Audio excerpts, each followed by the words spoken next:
వారు ఇప్పుడు ఏడుస్తున్నారు. అయ్యో, మేము పరాయి రాజు చేతుల్లోకి పోయామే, మేము స్వేచ్ఛను కోల్పోయామే, మేము బానిసలుగా మారిపోయామే, మేము మా బ్రతుకులు ఎందుకు ఇలాగైపోయాయి అని ఏడుస్తున్నారు. మనము కూడా చేసినవన్నీ చేసేస్తాం. అప్పుడు దేవుడు గుర్తురాడు. మన సుఖము, మన ఆలోచనలు, మన చిత్తము, మన ప్రవృత్తి అన్నీ కూడా మనం నెరవేర్చేసుకుంటాము. ఏదో ఒక ఉచ్చులో, ఉరులో, చిక్కుల్లో, జబ్బుల్లో పడినప్పుడు అయ్యో అని అప్పుడు మనం వెనక్కి తిరిగి చూడటము ప్రారంభిస్తాం. అలాగే ఈ వచనములో, ఆ ఇర్మియా రాసిన ఆ వచనములో వారు విలపిస్తున్నారు, ప్రలాపిస్తున్నారు, మొర్ర పెడుతున్నారు. మాకెందుకు శిక్ష అనుకుంటున్నారు. ఈ ఉపవాస ప్రార్థనలో మనము కూడా దేవునికి దూరమైపోతే ఎందుకు దూరమైపోయాము, మన బ్రతుకు ఎందుకు ఇలాగైపోయింది, మన జీవితం ఇలాగ ఉండవలసిందేనా, ఈ జీవితానికి మార్పు లేదా అని ఆలోచన చేసుకోవలసిన సమయం ఇది. మరి ఒకసారి ఈ వాక్య భాగాన్ని చదువుకొని ఈ వాక్యములో ఉన్న లోతైన మర్మాలు తెలుసుకుందాం. చదువుదాము. ఇర్మియా 8వ అధ్యాయము 20వ వచనము చదవమ్మా. కోతకాలము గతించి ఉన్నది, గ్రీష్మకాలము జరిగిపోయెను, మనము రక్షణ నొందకనే ఉన్నాము అని చెప్పుదురు. ఈ వచనములో మనము చూసినప్పుడు ఇర్మియా ఆనాటి ప్రజల యొక్క జీవనాధారమైన కాలములను తీసుకుంటున్నాడు. ఆనాటి ప్రజలమేటి, ఈనాడు మనకు కూడా కాలమును బట్టే కదా మన జీవనము సాగుతూ ఉంది. ఆ కాలములను పోలికగా పెట్టి, ఆ ప్రజల యొక్క జీవన కాలములను పోలికగా పెట్టి ప్రజల ఆధ్యాత్మిక స్థితిని గూర్చి మాట్లాడుతూ ఉన్నాడు. ఏమిటి అంటే అక్కడ 2 కాలముల గురించి అక్కడ చెబుతూ ఉన్నాడు. ఏ కాలాలు ఉన్నాయి అక్కడ? కోత కాలము అనేది ఉంది, గ్రీష్మకాలము అనేది ఉంది. ఏమేమి ఉన్నాయండి? కోత కాలము ఉంది, గ్రీష్మకాలము ఉంది. నేను ఈరోజు రేపు కూడా కోతకాలం కోసమే చెబుతాను. వారి యొక్క కాలములను బట్టి ఇర్మియా వారు ఆధ్యాత్మిక పరిస్థితి ఎలాగుందో మాట్లాడాడు. మనము కూడా మన ఆత్మ పరిశీలన ద్వారా నా పరిస్థితి ఎలాగుంది, నా బ్రతుకు ఎలాగుంది, కరెక్ట్గానే ఉందా లేదా అనేది మనము తెలుసుకోగలిగితే ఈ ఉపవాస ప్రార్థనలకు నిజమైన అర్థం మనము గ్రహించగలిగిన వారం అవుతాం. ఇక్కడ చూసినప్పుడు ఈ కోతకాలము రైతులకు బాగా తెలిసిన కాలము, రైతుకు బాగా ఇష్టమైన కాలము. చాలా కష్టపడి పొలమును దున్నుతాడు, విత్తును వేస్తాడు, పైరుని పెంచుతాడు, పైరు పెరిగి అది ఏమవుతుంది? కోతకొస్తుంది. పైరు పెరిగి ఏమవుతుంది? కోతకొస్తుంది. కోతకొచ్చినప్పుడు రైతు దుఃఖిస్తాడా, ఆనందపడతాడా? ఆనందపడతాడు. అబ్బా, నా పొలము ఎంత బాగా పండిందో, నా జీవితంలో నేను పడిన కష్టానికి ఫలితము నాకొచ్చింది, ఎంత ఆనందపడతాడు. అలాగే ఈ కోతకాలం అనేది ఆధ్యాత్మిక జీవితంలో కూడా మన వ్యవసాయకుడైన యేసయ్య, మన తండ్రి అయిన దేవుడు ఆ కోతకాలమును గురించి ఎదురు చూస్తూ ఉన్నాడు. యేసు ప్రభు ఈ భూలోక పరిచర్య చేయడానికి వచ్చి ఆయన యోదయ నుండి గలిలయకు వెళ్తూ ఉన్నాడు. యోదయ నుండి ఎక్కడికి వెళ్తున్నాడండి? గలిలయకు. యోదయ నుండి గలిలయకి వెళ్తూ ఉన్నప్పుడు అందరూ వెళ్ళినట్టు అలా చుట్టూ తిరిగి వెళ్ళటం లేదు. ఈయన డైరెక్ట్ రూట్లో వెళ్ళిపోతున్నాడు. ఈయన ఏం చేస్తున్నాడు? డైరెక్ట్ రూట్లో. ఆ డైరెక్ట్ రూట్లో వెళ్తే ఒక అడ్డు ఉందండి వారికి. ఏమిటది? సమరయ అనే అడ్డు అక్కడ ఉంది. యూదులు ఎవరో కూడా సమరయ ప్రాంతం గుండా వెళ్ళరు. ఇప్పుడు శిష్యులను తీసుకొని ఆ దారి గుండా వెళ్ళిపోతూ ఉన్నప్పుడు ఆ శిష్యులతో ఆయన ఒక మాట మాట్లాడుతూ ఉన్నాడు. యోహాను సువార్త 4వ అధ్యాయము 35వ వచనములో ఏమని చెప్తున్నాడు? చదవమ్మా. ఇంకా 4 నెలలైన తరువాత కోతకాలము వచ్చినని మీరు చెప్పుదురు కదా. ఇదిగో మీ కన్నులెత్తి పొలములను చూడుడి, అవి ఇప్పుడే తెల్లబారి కోతకి వచ్చి ఉన్నవని మీతో చెప్పుచున్నాను. వారి నడక ఎంత చక్కగా సాగుతుందో. సాగుతూ ఉన్నప్పుడు మాటల్లో మాటలు వస్తాయి కదా, ఏదో ఒకటి చెప్పుకుంటా వెళ్తూ ఉంటుంటాం. శిష్యులు కూడా ఏదో చెప్పుకుంటున్నారు.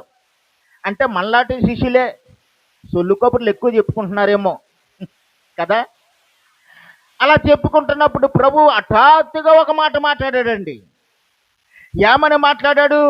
ఇదిగో మీ కన్నులెత్తి పొలములను చూడుడి, అవి ఇప్పుడే తెల్లబారి కోతకు వచ్చి ఉన్నవని మీతో చెప్పుచున్నాను అంటున్నాడు. వాక్యము చిన్నది, ప్రభు సింపుల్గా చెప్పేశారే ఇది అనుకుంటున్నాము. ప్రభు ఏమీ సింపుల్గా చెప్పలేదండి. ఇందులో ఏం పెట్టారంటే 3 మర్మాలు దాచి ఉంచాడు. ఎన్ని మర్మాలు? 3. మొదటిది ఏమిటంటే పొలములను చూడండి. మొదటిది ఏంటిది? ఉపవాస ప్రార్థనలో మనం ఏం కోరుకుంటామంటే, ప్రభువా నేను ఇల్లు కట్టుకోవాలనుకున్నాను, ఎవరొకరి ద్వారా సహాయం వచ్చేసి ఇలాగ చెయ్యి. అందుకే నేను ఉపవాసం ఉంటున్నాను. అందుకే నేను నీకోసం మూడు రోజులు కూడా అన్నం తినకుండా ఉన్నాను సుమ్మా అని వార్నింగ్ ఇస్తున్నాం ప్రభుకి. మా పిల్లల పెళ్ళిళ్ళు కావాలి, మంచి సంబంధం వచ్చేలా చెయ్యి, అందుకే నేను ఉపవాసం ఉంటున్నాను.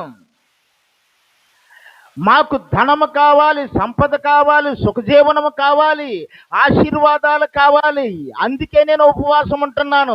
వీటి కోసం నువ్వు ఉపవాసం ఉంటే ఆ ఉపవాసము ప్రభు అంటున్నాడు కదా, వేషధారుల వలె మీరు ఆ ఉపవాసాలు అయ్యే. ప్రభువు నీకేం లోటు చేశాడు? కట్టుకోవడానికి వస్త్రం ఇచ్చాడు, తినడానికి తిండి ఇచ్చాడు, ఆరోగ్యం ఇచ్చాడు.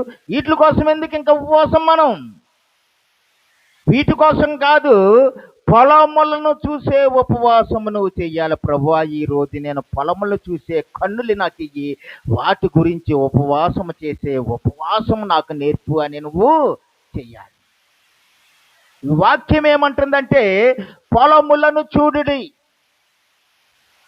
పొలాలు, ఈ సీయింగ్ ద ఫీల్డ్ అనేది చాలా గొప్ప సబ్జెక్ట్ అండి.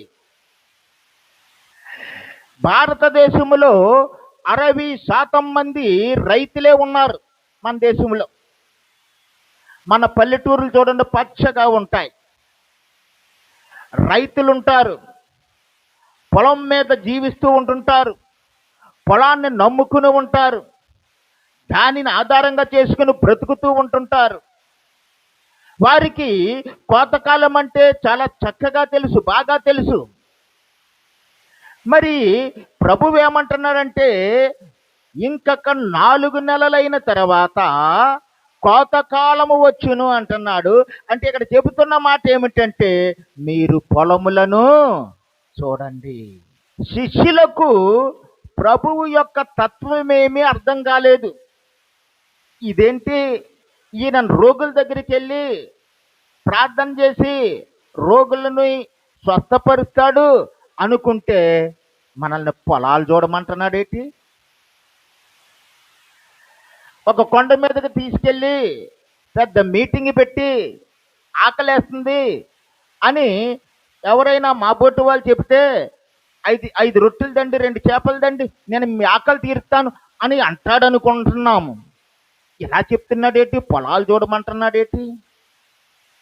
ఆయన తత్వము, ఆయన ఫిలాసఫీ, ఆయన స్పిరిచువల్ ట్రూత్ వీరికి అర్థం కాలేదు. ఎవరికే? శిష్యులకు. ఈయన ఎక్కడి వాడు? మన మధ్య ఉన్నాడు కదా, 30 సంవత్సరాలు తిరిగాడు కదా.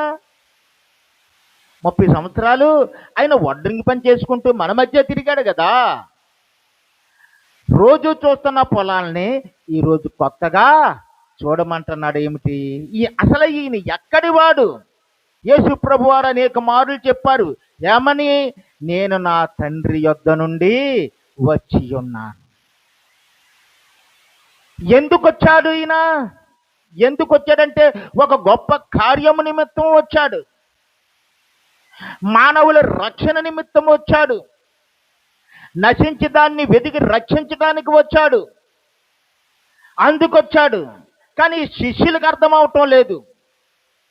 ఆయన మిషన్, ఆయన చేస్తున్న కార్యము, ఆయన చేస్తున్న పనులు వీరికి అర్థం అవటలేదు. అర్థం అవ్వక ఈయన మనల్ని పొలమును చూడమంటున్నాడు ఏమిటి అని అనుకుంటూ ఉన్నారు. అంటే వీరు జస్ట్ యేసు ప్రభును ఫాలో అవుతున్నారు, కానీ ఆయన హృదయమును గ్రహించటం లేదు. మనము అంతే, గుడికి వస్తున్నాము కానీ ఆయన హృదయమును గ్రహించటం లేదు. వాక్యం వింటున్నాము కానీ ఆయన మనసును తెలుసుకోవటం లేదు. పాటలు పాడుతున్నాము కానీ ఆయనలో ఉన్న మాధుర్యం ఎలాంటిదో మనము ఎరగకనే పాడుతున్నాము. మరి ఇన్ని సుగుణములు గల యేసయ్యను గ్రహించకుండా వారు జస్ట్ ఫాలోవర్స్గా వస్తున్నారంతే, వెంబడిస్తున్నారు వాళ్ళంతే. వాళ్ళెవరు? జస్ట్ ఫాలోవర్స్, వెంబడిస్తూ ఉన్నారు. అలా వెంబడిస్తూ ఉన్నారు కాబట్టే ఆ సమరయ ప్రాంతము నుండి వారు వెళుతూ ఉంటుంటే వారికి అక్కడ ఒక గ్రామం కనపడింది. సమరయ ప్రాంతంలో ఒక గ్రామం ఉంది. ఆ గ్రామం పేరు ఏం పేరంటే షుఖారాను అనండి. ఆ గ్రామం పేరు ఏం పేరు? షుఖారాను. ఆ గ్రామం కనపడింది. ఆ గ్రామం దగ్గరికి వెళ్తూ ఉన్నప్పుడు అక్కడ ఒక బావి ఉంది. బావి అంటే నీరు చేదుకునే బావి. ఆ బావి దగ్గర దాహము వేసి ప్రభువు వారు అక్కడ కూర్చున్నారు. ఈ శిష్యులు ఏం చేశారంటే, ప్రభువా, సమీపంలో ఏదో గ్రామం ఉన్నట్టుకుంది, మనము తినడానికి ఏదైనా ఆహార పదార్థాలు, రొట్టెలు కానీ ఆహారం కానీ తీసుకొస్తాము అని శిష్యులు వెళ్ళారు. వాళ్ళు అలాగెళ్ళారు. ఇప్పుడు ఒక ఆమె భుజం మీద కొండెట్టుకుని వయ్యారంగా నడుచుకుంటూ వస్తుంది. అది మధ్యాహ్న సమయం, 12 గంటలప్పుడు నడుచుకుంటూ వస్తుంది. ఆ నడుచుకుంటూ వస్తున్న ఆమె పేరు పోతిన్. ఆమె పేరేం పేరు? పోతిన్. PHOTINE, పోతిన్. ఈ పోతిన్ అనే ఆమె ఏ ఊరికి చెందినది? షుఖారాన్ అనే ఊరికి చెందినది. దాని అర్థం ఏమిటంటే, ఆ ఊరికి అర్థం ఏమిటి అంటే డ్రంకన్స్ ఎక్కువ ఉంటారట అందులో. అంటే మందు పార్టీ ఉన్న వాళ్ళు ఎక్కువ ఉంటారట, డ్రంకన్స్. ఇంకేముంటారు? మ్యాడ్నెస్, పిచ్చి పట్టిన వాళ్ళు ఉంటారట. ఫాల్స్హుడ్, అబద్ధ బోధలు చేసే వాళ్ళు ఉంటారట. డిసైట్, మోసగాళ్ళు ఉంటారట. అన్గాడ్లీ, దేవుడు లేడు, ఎవరో లేరు పో అన్న వాళ్ళు ఉంటారట. అలాంటి లక్షణాలు ఉన్న ఊరి పేరే షుఖారాన్. ఇలాంటి ఊరు నుండి ఇప్పుడు పోతిన్ అనే ఆవిడ వచ్చింది. ప్రభు అనుకున్నారు, అమ్మాయి వచ్చింది, పాప వచ్చింది, కాస్త నీరు అడుక్కుని తాగుదారులే అని చెప్పి, అమ్మా కొంచెం దాహం వేస్తుంది, నీరిస్తావా అని అడిగారట. యేసు ప్రభు వారు ఓటం తెలిసిపోయింది. ఆయన ఎలా కనపడుతున్నాడు? యూదుడిలా కనపడుతున్నాడు. కొన్ని కట్టులు, కొన్ని వేషధారణలు మనం ఇట్టే పట్టేసుకుంటాం. రాజస్థాన్లో ఉన్న వారిని చూసినప్పుడు వాళ్ళ వేషధారణ ఎలాగుంటుందండి? టోపీ, ప్రతి వాళ్ళు నెత్తి మీద టోపీ పెట్టుకుంటారు. నువ్వు రాజస్థానీ కాదా అని చెప్పేస్తాం. సిక్కులు ఉన్నారంటే గడ్డముండి నెత్తి మీద తలపాగా ఉంటుంది, లేకపోతే పెద్ద సిక్ ఉంటుంది, నువ్వు సిక్కు కదా అని చెప్పేస్తాం. అలాగే ఆయన్ని పసిగట్టి, సార్ మీరు నన్ను వాటర్ అడుగుతున్నారు, మీరు యూదులు కదా, యూదులైన మీరు సమరయులు ఇచ్చిన మా నీటిని మీరు తాగుతారా అని ప్రశ్నించింది. ప్రశ్న మంచిదే. వారు సమరయుల్ని చాలా నీచముగా చూసేవారు, అంటరాని వారుగా భావించేవారు, దుర్మార్గులుగా చూసేవారు, యూదులకు అన్య జాతులకు పుట్టినవారుగా ఎంచి వారిని అసహించుకునేవారు. కాబట్టి ఈ యూదులు సమరయుల్ని చూసిన ఆ రీతిని బట్టి ఆమె మేమిచ్చే నీరు మీరు తాగుతారా అన్నప్పుడు యేసు ప్రభు వారు అంటున్నారు కదా, నీవు దేవుని వరమును నేను ఇచ్చి నీరు తాగునప్పుడు నీవు ఎన్నడనూ తప్పుకొనవంటే ప్రభువా నాకు ఇప్పుడు ఇచ్చేయి అంటుంది. ఏమంటుంది? ఇమ్మీడియట్లీ నాకు ఇచ్చేయి, నేను ఇంకెప్పుడు అత్తమాటు మధ్యాహ్నం 12 గంటలకి ఈ కడవ మొయ్యలేక తెస్తున్నాను. ఈ నీటి కోసం రోజు రావాల్సి వస్తుంది, కాళ్ళు పీగుతున్నాయి. పూర్వకాలం మనకి ఎక్కడ పడితే అక్కడ బోర్లు ఉన్నాయండి. ఇప్పుడు అన్ని చోట్ల నీరు పడేది కాదు. ఆ రోజుల్లో ఎక్కడో దూరాన్ని నుయ్యలు తవ్వేవారు, అక్కడికి వెళ్ళి తెచ్చుకునేవారు. ఆ నుయ్యైనా మామూలుగా ఉండేదా? 2 తాడుల లోతు ఉండేది. లాగి లాగి లాగి లాగి బిందెని నింపి కుండని నింపి నెత్తి మీద పెట్టుకుని మోసుకుని వచ్చేటప్పటికి అంత బాధగా ఉండేదన్నమాట. ఈ బాధ నేను పడలేకపోతున్నాను ప్రభువా, నా దాహం తీర్చేయి, నేను ఇంకెప్పుడు రాను అన్నప్పుడు నీవు వెళ్ళి నీ పెనిమిటిని తీసుకొని రా.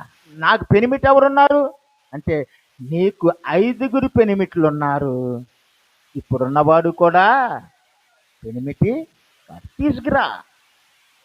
ఈమె జీవితం అంతా ప్రభువుకి తెలిసిపోయిందని అర్థమైంది. ఆమె పెనిమిట్లు ఆమె నుండి ఎందుకు బయటికి వెలిగిపోతున్నారు, ఆమెతో ఎందుకు ఉండలేదు?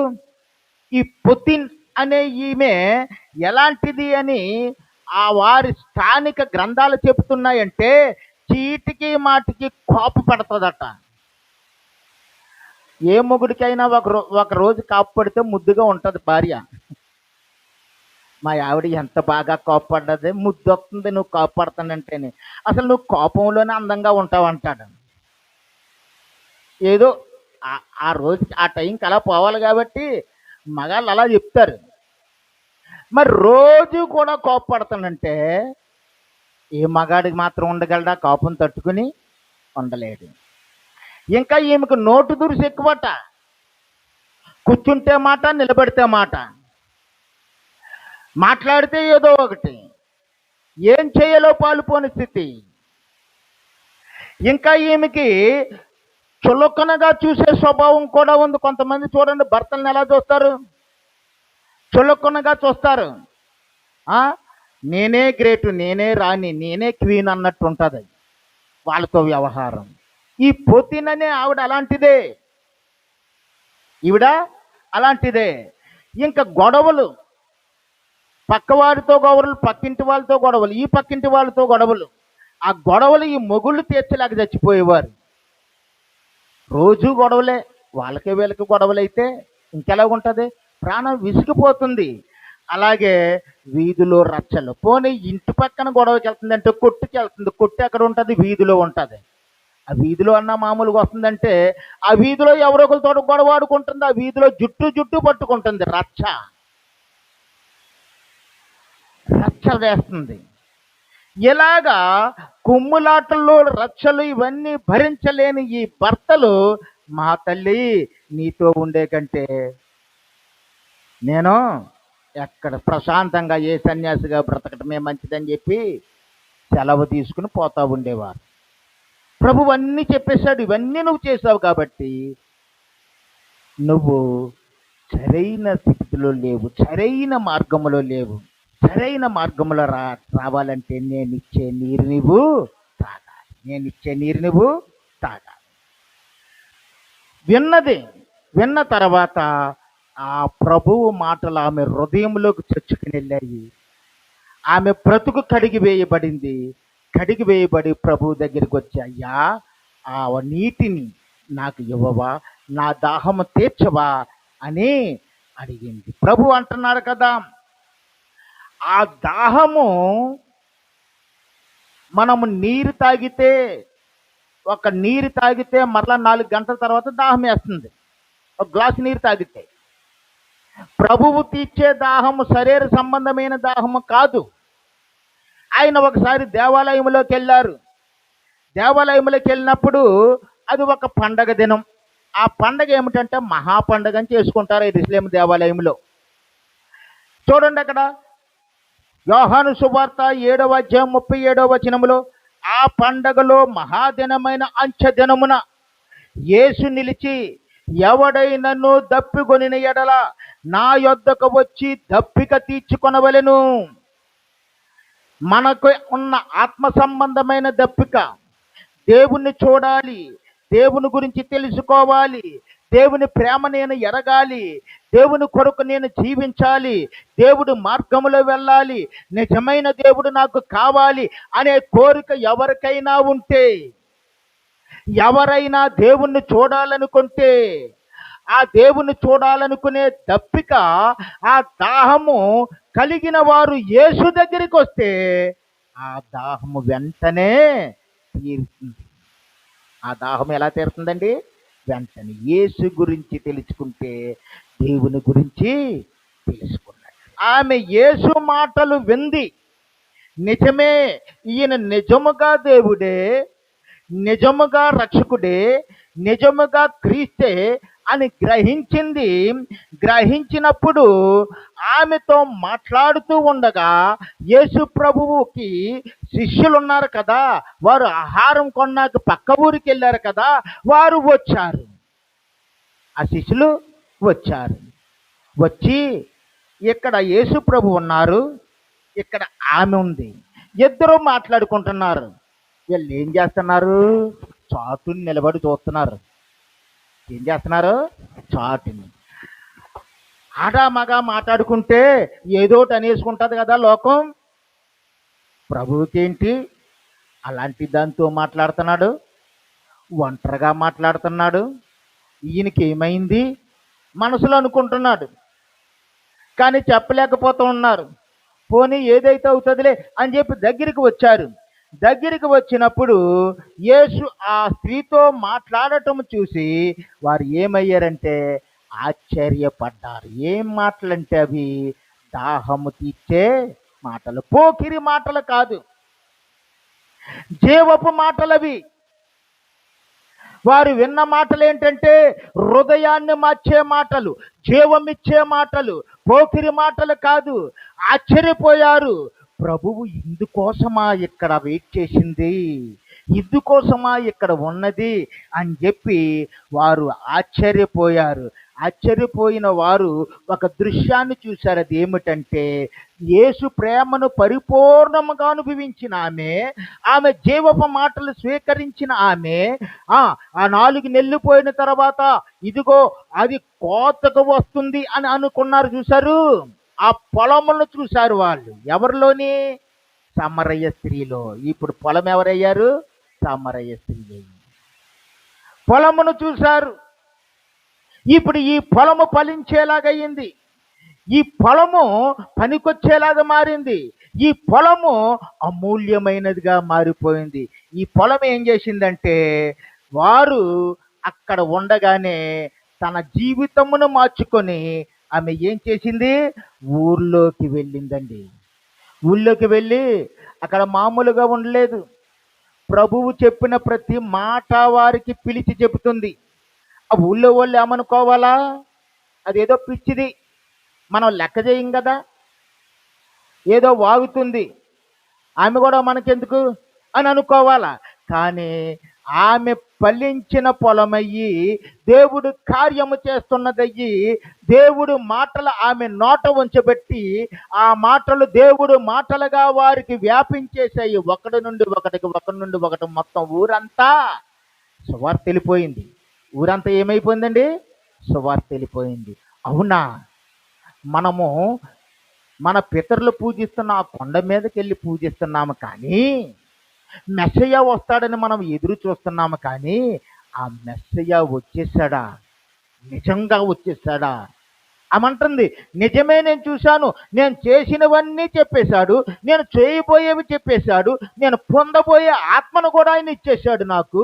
రండి, కావాలంటే మీరు వచ్చి చూడండి అని చెప్పి వారిని అక్కడి నుండి తీసుకుని ఎక్కడికి వచ్చిందంటే ప్రభు ఉన్న చోటుకి వచ్చింది. ప్రభు ఉన్న చోటుకి వచ్చేసింది. వచ్చేసి అక్కడ యోహాను సువార్త 4వ అధ్యాయం 34వ వచనంలోనే ఆ వచ్చిన సమూహమును యేసు ప్రభు వారు చూశారు.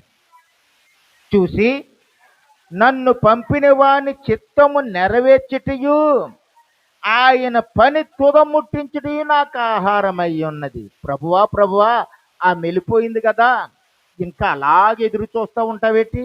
ఇదిగో మా చేతిలో బన్స్ ఉన్నాయి, మా చేతిలో ఆహారం ఉంది, ఇది తెచ్చాను, ఇది తింటావా, తింటావా, ఇది తింటావా అంటున్నారు. ప్రభువు వాటి వైపు చూడట్లేదు. ఎటువైపు చూస్తున్నారు? ఆయన ఏ పని నిమిత్తమైతే వచ్చారో, ఏ పొలముల్ని ఆయన బాగు చేయడానికి వచ్చాడో ఆ పొలము వైపు చూస్తున్నాడు ఆయన. ఆ పొలము కదిలి వస్తుంది, ఆ పంట కదిలి వస్తుంది, ఆ ఊరు కదిలి వస్తుంది.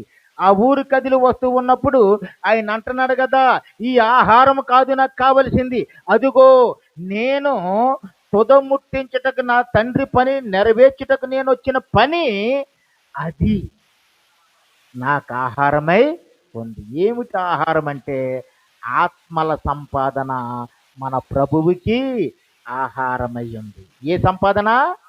ఆత్మల సంపాదన ప్రభువుకి ఆహారమయ్యింది. పొలం అనగా మనం రక్షించవలసిన ఆత్మలు. పొలం అంటే ఏంటండి? రక్షించవలసిన ఆత్మలు. ఆ ఊరు వారు వచ్చారు.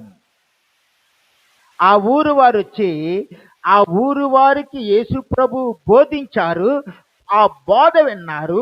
బోధ విన్న తర్వాత వారు అంటున్నారు కదా, ఆమె చెప్పిన మాటలను బట్టి గాక యేసు ప్రభు చెప్పిన మాటలను నమ్మిన వారు ఏమంటున్నారంటే ఆయన యందు విశ్వాసం ఉంచారు. ఈయనే మెస్సయ్యని, ఈయనే మెస్సయ్యని. కాబట్టి ప్రభు అంటారు, ఆ పొలములను చూడండి, సుఖారాన్ అనే పొలం ఇప్పుడు పంటకొచ్చింది.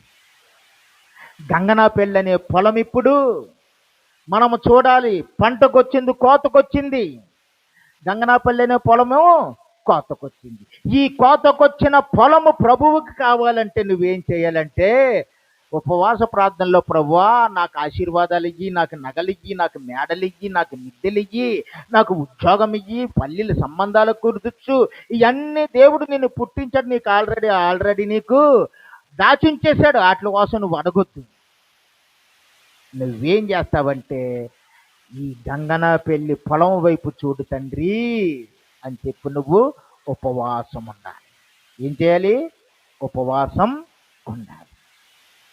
ఇది నిజమైన ఉపవాసం.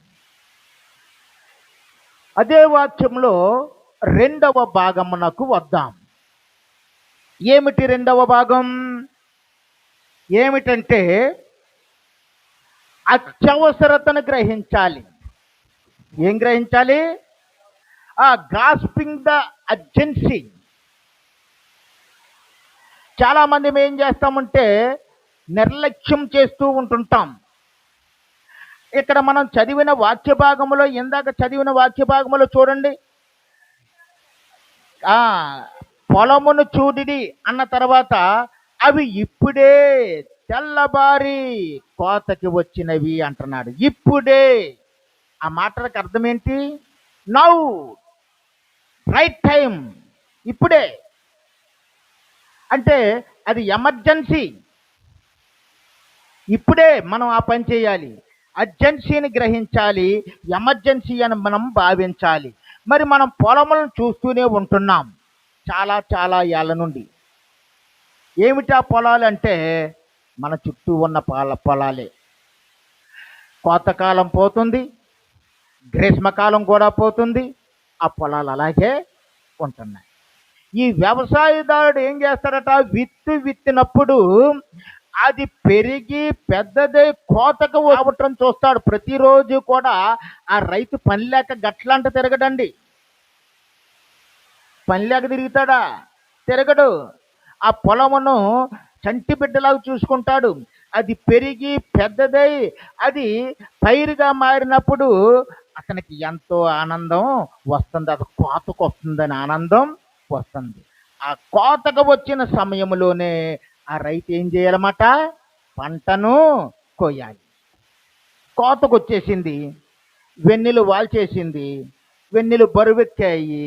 ఇంకొక 10 రోజులు ఆగావనుకో, ఆ వెన్నెలు ఏమవుతాయి, ఒక్కొక్కటే రాలిపోయి కింద పడిపోతాయి, వృధా నేలపాలవుతాయి.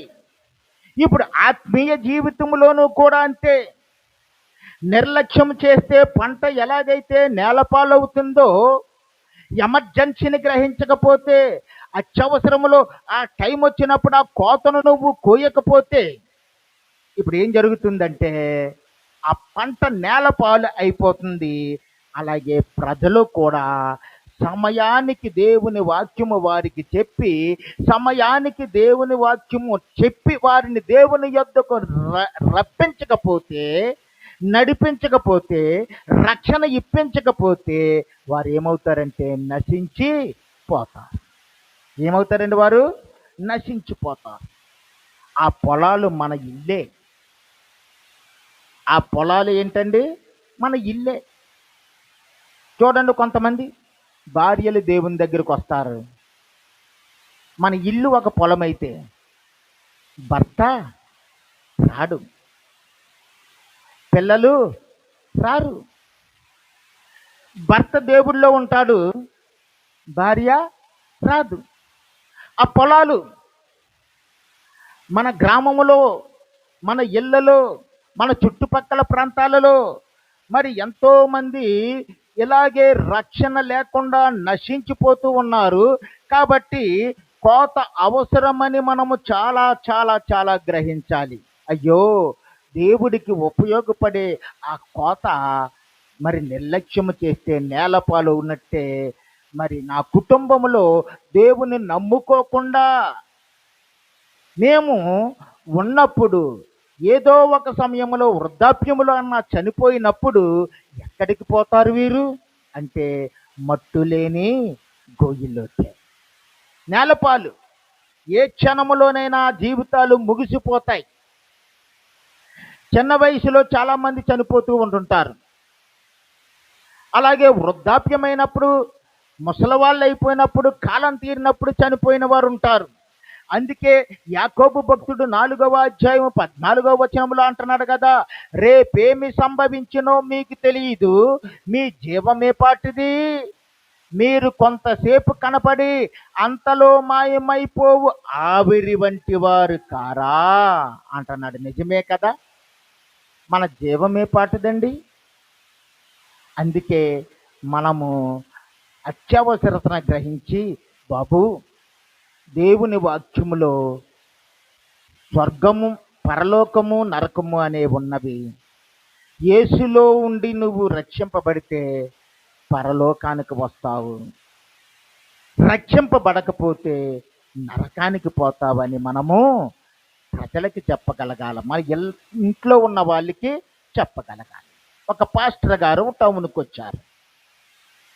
ఆయనకి ఒక సభలో మాట్లాడాలి, ఒక సభకి వెళ్ళి మాట్లాడాలి. పొద్దున్న సభ, మార్నింగ్ సభ, దూరం నుండి రావటం కదా. అందుకని దూరం నుండి ఆయన వచ్చి ఆ టౌన్లో ఒక లాడ్జిలో ఏం తీసుకున్నారు, ఒక రూమ్ తీసుకున్నారు. లాడ్జికి వెళ్ళి రూమ్ తీసుకుంటే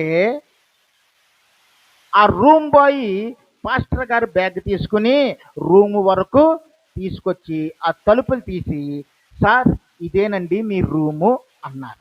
బ్యాగ్ తీసి పెట్టుకుని ఆ టేబుల్ మీద పెడుతున్నప్పుడు దేవుడు పాస్టర్ గారు హృదయంతో మాట్లాడుతున్నాడు. ఈ రూమ్ బాయ్కి నువ్వు రక్షణ గురించి చెప్పు. అసలు చాలా దూరం నుండి వచ్చాడు, ప్రయాణం, ఒళ్ళు నొప్పులు. ఏమనుకున్నాడంటే మనసు అలాగనిపించిందిలే, ఫ్రెష్గా స్నానం చేసి కొంచెంసేపు నిద్రపోయి మార్నింగ్ చెప్పుదారులే అని చెప్పి అనుకున్నాడు. ఫ్రెష్గా స్నానం చేసి నిద్రపోయాడు. ఉదయం మరలా మీటింగ్ అవడానికి తయారవుతూ ఉన్నాడు. అప్పటికే మీటింగ్కి లేట్ అయిపోయింది. తయారయ్యి బయటికి రాబోతూ ఉన్నప్పుడు మరలా బాయ్ వచ్చి, సార్ టిఫిన్ అది బాగుందా సార్ తెచ్చింది అని చెప్పి పంపించింది అని అడిగితే, బాగుందని ఆయన అన్నాడు.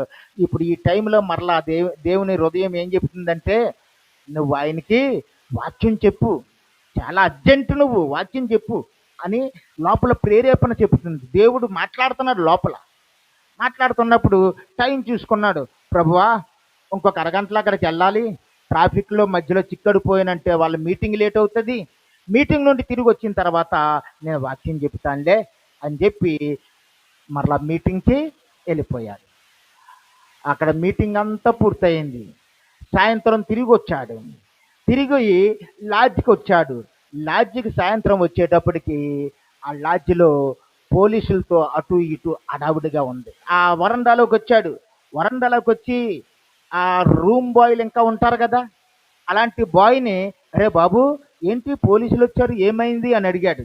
సార్, ఈరోజు మా రూమ్ బాయ్లో ఒక బాయ్ ఉరేసుకుని చనిపోయాడు. చనిపోయాడా?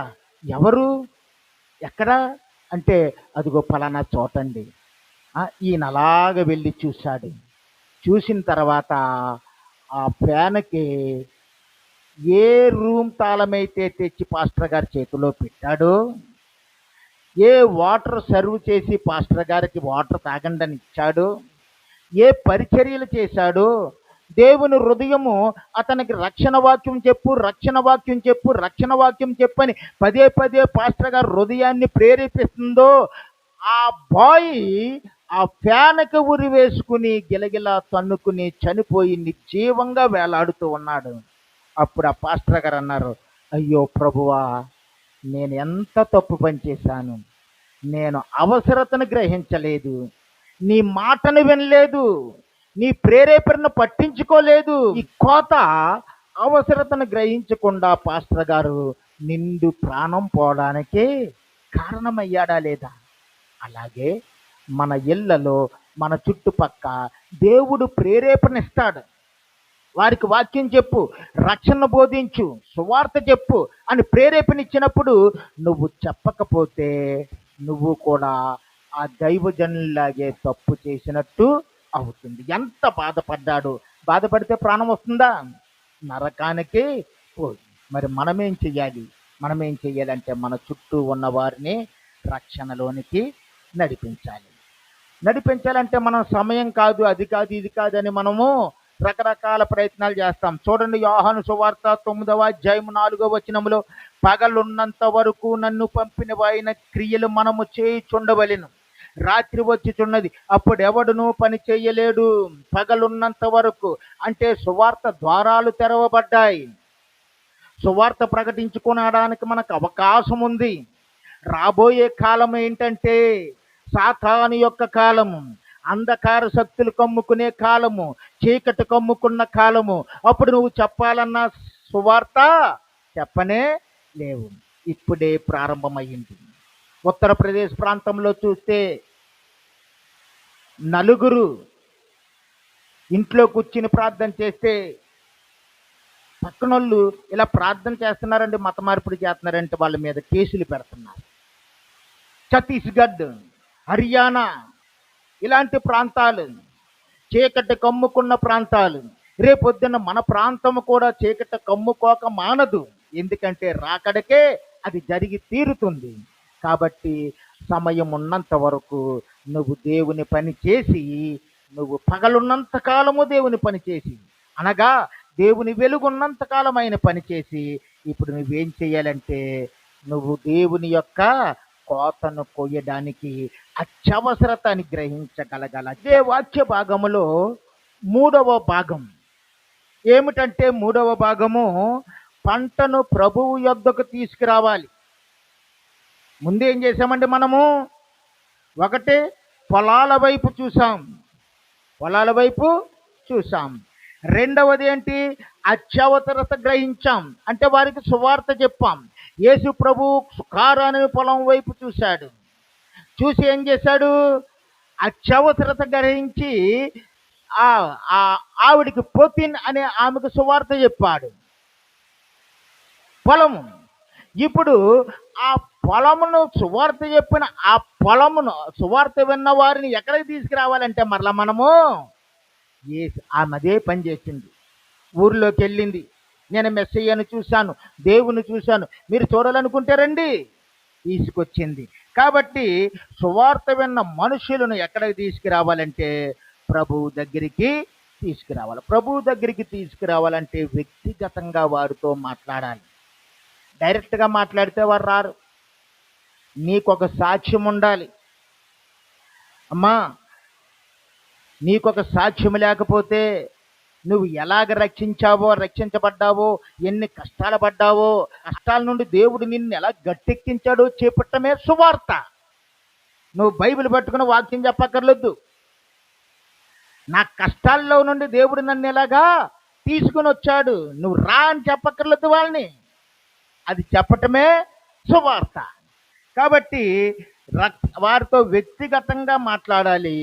కుటుంబంలో రక్షణ పొందలేని వారిని ప్రేమ గల మాటలు చెప్పి వారిని దేవుని దగ్గరికి నెమ్మదిగా తీసుకురావటం చేయాలి. మరి పని చోట్లలో మనము ఎలా ఉండాలంటే పత్రికలలాగా ఉండాలి. పత్రిక అంటే ఏంటి? ఈనాడు, ఆంధ్రజ్యోతి, సాక్షి అవి కనపడితే మొత్తం 8 పేజీలు ఉంటే 8, 16 పేజీలు ఉంటే 16 పేజీలు తిరిగేసేస్తాం. మనకి ఇంట్రెస్ట్ ఉన్నా లేకపోయినా ఏదో ఒకటి చూసేస్తాం. ఏముంది అని. ఇప్పుడు లోకం కూడా నిన్ను అలాగే చూస్తుంది. నిన్ను ఒక ఈనాడులా, నిన్ను ఒక జ్యోతిలా, నిన్ను ఒక సాక్షిలా చూస్తుంది. వీళ్ళలో ఏముంది అంటే నీలో దేవుని ప్రేమ కనపడాలి, కరుణ కనపడాలి, జాలి కనపడాలి, దయాలత్వం ఉండాలి, ఇవన్నీ ఉండాలి. యేసు ప్రభువులో ఏమైతే ఉన్నాయో అవి నీలో ఉండాలి. కాబట్టి ఆ ప్రేమ గల మాటలతో నువ్వు ఏం చేయాలంటే దేవుని యొద్దకు నీ జనులను, నువ్వు ప్రేమించిన గ్రామ ప్రజలను, నువ్వు ప్రేమించిన కుటుంబ సభ్యులను, నువ్వు ప్రేమించిన నీ బంధువులను, ఇరుగు పొరుగు వారిని దేవుని యొద్దకు నడిపించగలగాలి. యేసు మాటలు వింది ఈమె. ఎవరు? సమరయ స్త్రీ. ఈ విన్న ఈమె ఆమె హృదయాన్ని మార్చుకోవటమే కాకుండా ఆమె మాట తీరు మారిపోయిందటండి.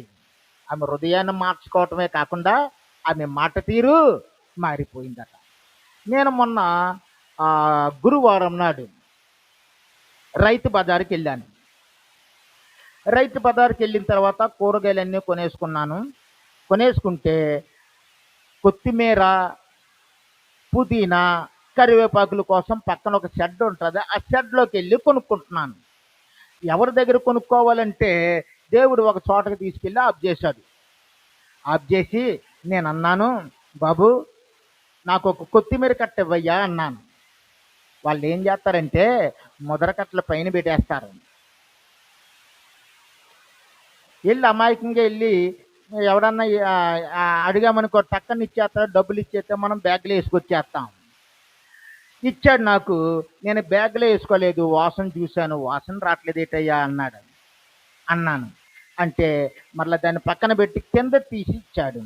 కింద తీసి ఇచ్చినప్పుడు అది మంచి వాసన వచ్చింది. ఇది బాగుందయ్యా, నేను ఎప్పుడు వచ్చినా నీ దగ్గరే తీసుకుంటాను, నువ్వు నమ్మకంగా నాకు ఇవ్వాలా, మంచిదైతేనే ఇవ్వాలా, అలా ఇస్తావా అన్నాను.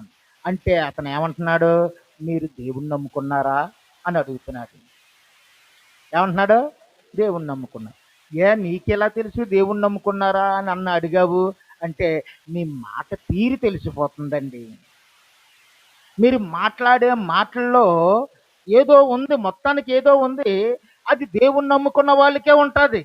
నిజమే, మీరు కూడా చెక్ చేసుకోండి. ఎవరన్నా సరే బయటవాడు మాట్లాడిన మాటలు, మీరు మాట్లాడిన మాటల్లో డిఫరెంట్గా ఉంటాయి.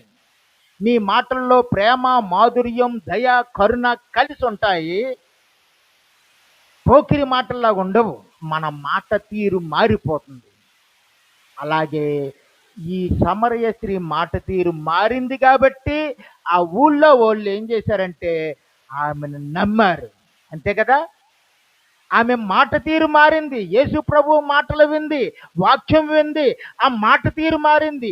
ఆమె హృదయం మారిపోయింది, ప్రేమతో నిండిపోయింది. మొన్నటి వరకు గొడవలు పెట్టుకునేది, గయ్యాలుగా ఎంచబడింది, ఆ చిర్రుబుర్రులాడేది, కోపంతో ఉన్నది. ఇప్పుడు ఈ మధురమైన స్వభావం ఎలా వచ్చింది అనుకుంటున్నారు వారు. ఎలా వస్తుంది? దేవుని వాక్యాన్ని గైకుంటే వస్తుంది. చూడండి, అక్కడ మొదటి యోహాను పత్రిక 2వ అధ్యాయము 5వ వచనంలో ఏమనుంది? ఆయన వాక్యము ఎవడు గైకొనెనో వానిలో దేవుని ప్రేమ నిజముగా సంపూర్ణమాయెను. దేవుడు వాక్యము నీలో ఉందంటే, ఆయన ప్రేమ నీలోకి వచ్చేసిందంటే, నీ మాటలు ఎదుటివారికి ప్రేమ గల మాటలుగా మారిపోతాయి. దేవునికి స్తోత్రం కలుగునుగాక. నీ ప్రవర్తన మారిపోతుంది. నీ బ్రతుకు చక్కదిద్దబడింది కాబట్టి అందరూ కూడా ఆమె మారింది, ఆమె దేవుని కుమార్తె అయ్యింది, దేవుని కుమారుడయ్యాడని గ్రహించేలాగా దేవుని వాక్యము నిన్ను సంపూర్ణముగా మార్చగలుగుతుంది. కాబట్టి ఇప్పుడు ఆ పుతిన్ అనే ఆమె ఏం చేసిందట? తన కొండను విడిచిపెట్టి, కొండను విడిచిపెడతామంటే ఏంటి? కొండంటే పాత జీవితం, రోత జీవితం, పాత జీవితాన్ని, రోత జీవితాన్ని విడిచిపెట్టి 29వ వచనం వచ్చేటప్పటికి ఏం చేస్తుందంటే, మీరు వచ్చి నేను చేసినవన్నీ నాతో చెప్పిన మనుషులను చూడండి, ఈయన క్రీస్తు కాడా అని ఆమె క్రీస్తు కాడా అన్నప్పుడు ఆ ఊరు వారు నమ్ముతారండి? వెళ్ళవమ్మా, నువ్వెవరినో చూసి ఏదో మాట్లాడుతున్నావు అంటారు మామూలుగా. అయితే ఈమె వాక్యముతో హృదయాన్ని నింపేసుకుంది కాబట్టి ఆమె హృదయములో నుండి ఆత్మ సంబంధమైన మాటలు వస్తున్నాయి, ప్రేమ గల మాటలు వస్తున్నాయి. ఆ మాటలు ఎదుటివారిని తాగుతున్నాయి, ఎదుటివారిని కదిలించాయి, ఊరినంతా ఏకము చేశాయి, ఊరినంతా ప్రభువు దగ్గరికి తెచ్చాయి.